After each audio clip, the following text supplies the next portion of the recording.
My name is Francis Lee, and I am the writer and director of God's Own Country. It was Francis's passion for it and clarity of intent that made me convinced me to do it, really.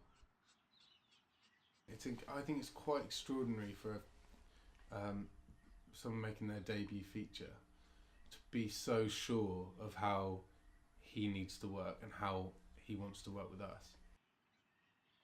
He's very helpful. I mean, he really knows how to direct, what to say to you, how to help you, and you cannot find that in many directors.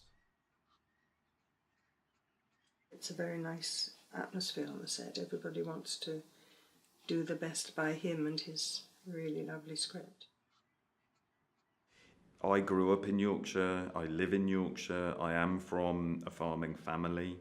It was very important for me to depict this world as I saw it and as I feel it. And it was very important for me to have the truth always behind the film, in terms of the world, in terms of the relationship at the heart of the film. I had always been obsessed with the landscape. Ever from being a child, I had lived and breathed this landscape, and it had been my playground. We had 6 weeks to shoot in spring in Yorkshire. Particularly challenging was the weather. At that time of year in Yorkshire, it's very unpredictable.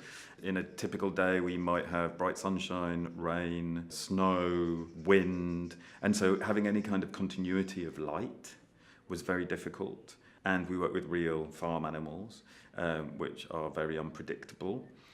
The way in which that I wanted to work was by just working always moment to moment. And I think it really pays off in the resonance of that central relationship. You know, in cinematography and literature, every single story has been told over and over again. But I think this story has a different approach and a very original one. That's what's so touching about this film is it's a love story essentially, and it's seeing how such a huge effect can be brought upon by just one person.